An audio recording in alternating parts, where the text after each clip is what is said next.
Nos metemos en el segmento agropecuario de Mercado por Expertos y hoy vamos a hablar de un tema que ya se habló tanto, más de 20 años hablando de lo que vamos a conversar ahora, pero parece que esta vez sí se va a dar, y es el famoso acuerdo entre el Mercosur y la Unión Europea. Para hablar de este tema, a darnos los últimos detalles, nos acompaña Maximiliano Moreno, que él es director del INAI. ¿Cómo estás, Maxi? ¿Bien? ¿Qué tal, Marcos? Buenos días. Dicen que está todo dado para que ahora sí la Unión Europea apruebe finalmente este acuerdo. ¿En qué instancia estamos? Bueno, hoy en este momento la Comisión Europea, que es el órgano comunitario que negoció el acuerdo con los Estados parte del Mercosur, ha presentado el texto del acuerdo al Consejo de la Unión Europea, que es un Consejo de Ministros donde están los cancilleres y ministros de Comercio y tienen que votar a que se firme el acuerdo, habilitar a la Comisión Europea a que firme el acuerdo con el Mercosur. Para que esto suceda requiere una doble mayoría, es decir, 55% de los países de la Unión Europea tienen que votar afirmativamente y tienen que representar el 65% de la población de los Estados miembros de la Unión Europea. Una vez que esto suceda, que esperemos suceda en los próximos días, semanas, ahí se pasa la firma del acuerdo, que todo indica que sería a fin de año en la cumbre de Mercosur, donde vendría la Unión Europea a firmar el acuerdo, y esto es la especulación y lo que todos esperamos que suceda.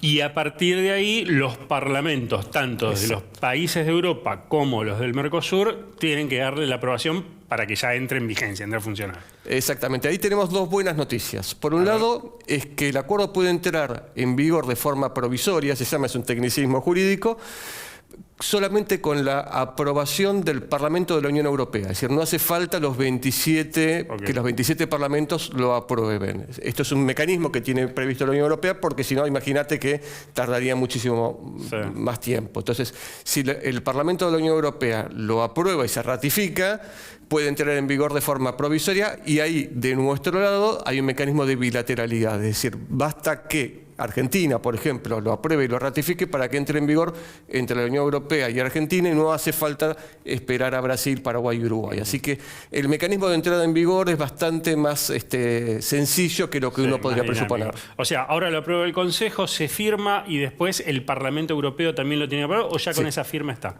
Lo tiene que aprobar el Parlamento Europeo con una mayoría simple, y lo tienen que aprobar los parlamentos de cada uno de los países del Mercosur. Pero ya con que lo apruebe el Parlamento Europeo ya podría funcionar.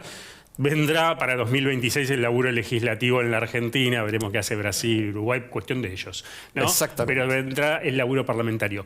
¿Por qué ahora se dice tanto que esta vez sí hay posibilidades? Sabíamos que había un fuerte rechazo fundamentalmente de Francia, también Italia creo que no estaba de todo conforme, pero ¿por qué se dice que ahora que sí, que esta vez iba a avanzar en Europa?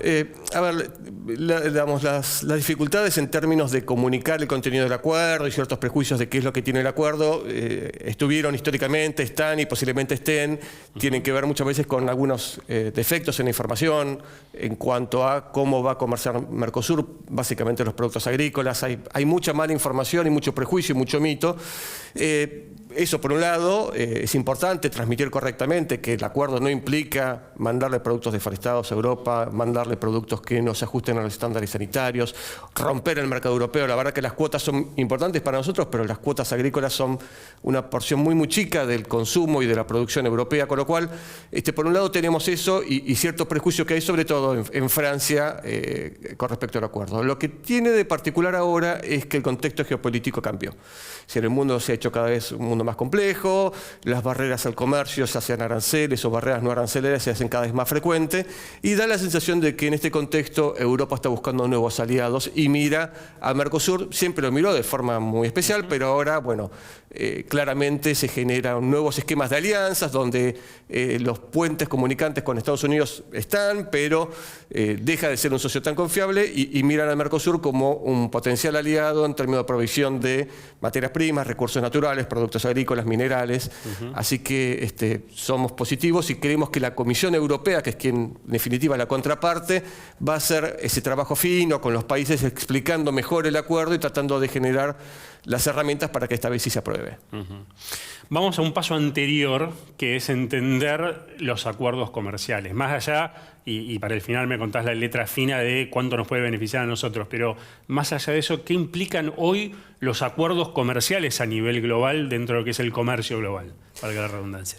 Bueno, la verdad que estos acuerdos, si vos te enfocás solamente en el universo agro y vos mirás los productos agropecuarios que son comercializados a nivel mundial, casi la mitad del grueso se comercia bajo condiciones preferenciales. Es decir, un producto, la carne que va de un país a otro o el trigo que va de un país a otro, casi la mitad de eso se comercia con un arancel más bajo que lo que lamentablemente tiene que, bajo las condiciones bajo las cuales se exporta a Argentina.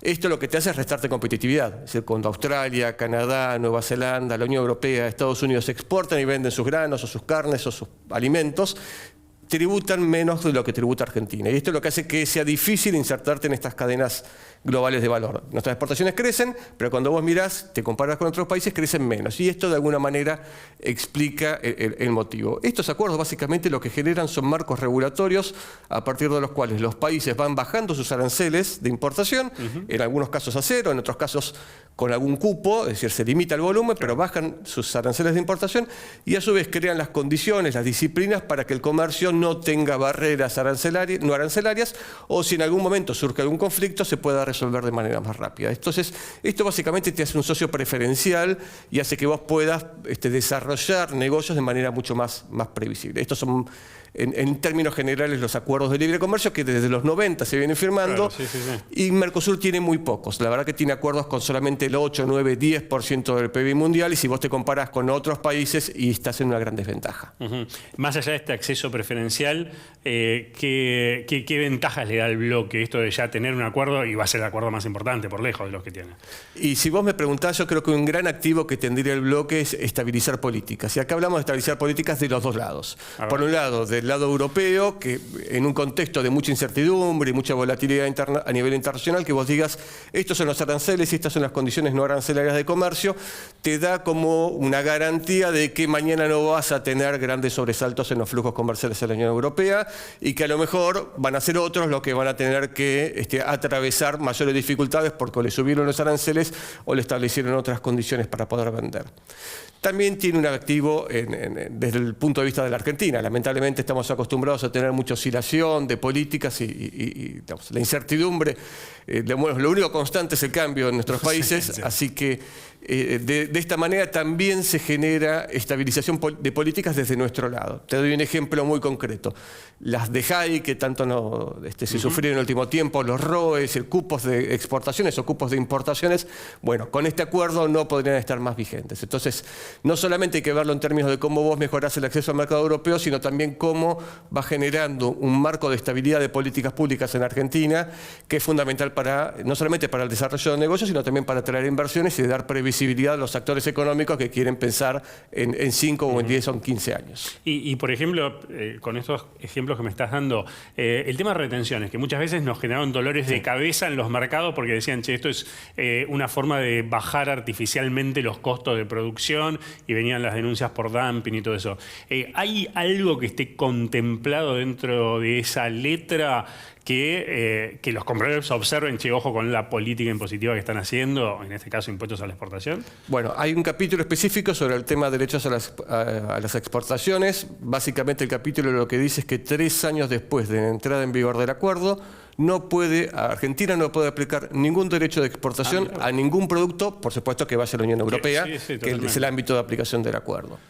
La única excepción es la cadena de soja y sus derivados, donde se establece un cronograma de reducción de tope del derecho de exportación que puede cobrar Argentina, que va a terminar en el 14% 10 años después de que entre en vigor. No hay nada que impida que Argentina tenga retenciones cero, eso es una decisión soberana de Argentina. Lo que hace es ponerle un topeo, con lo cual es otra buena señal para el sector de saber que si este acuerdo entra en vigor, hay un horizonte de previsibilidad, que es lo que muchas veces pide el sector, que no es bajame la retención mañana a cero, sino tener un horizonte que te permita a vos ordenar el negocio y saber que de acá a X tiempo tenés un compromiso de reducción gradual. Insisto, solamente hablamos de soja, trigo, maíz, carne, no puede haber retenciones en las exportaciones a la Unión Europea. Interesante porque el funcionario de acá a 10 años va a tener que saber que si quiere subir retenciones va a perder ese flujo comercial. Tal vez en la soja no sea el principal mercado, pero es un mercado importante igual la Unión Europea. Y ni hablar, eso me imagino que irá también con tema de biocombustibles. Bueno, y harina de soja y biocombustibles sí es un mercado importante, claro, así que ahí tenés reglas. Totalmente. Lo último, en lo concreto comercial, ¿termina siendo un buen acuerdo para la Argentina? Yo no tengo duda que sí. Más allá de tener corazón depositado por mi historia personal en el acuerdo, siempre digo lo mismo, no soy muy objetivo, pero no tengo dudas que firmar un acuerdo comercial con el principal importador mundial de productos agroindustriales, vos pensás que importa 180.000 millones de dólares por año y la participación de Argentina es muy marginal. ¿Y por qué? Y porque casi todo lo compra a países que ingresan con mejores condiciones. Generar un acuerdo que te permita acceder a un mercado de 450 millones de habitantes, un PBI per cápita de 40.000 dólares por año, te da sin dudas una plataforma impresionante para poder crecer, no solamente en ese mercado, sino que además hay otro activo que para mí es muy valioso y es que descomprime un poco la agenda de tensiones a nivel Mercosur. Esto de que Mercosur no puede firmar estos acuerdos con grandes economías, bueno, es una demostración de que Mercosur puede y esperemos que sea un espaldarazo para el día de mañana poder negociar otros acuerdos con economías tan importantes como la de la Unión Europea. Mike, sí, un gustazo como siempre, gracias y bueno, esperaremos a ver qué sale y a ver si el año que viene podemos empezar ya a hablar en un paso más firme sobre este acuerdo. Gracias a vos. Seguimos con más Mercado por Expertos.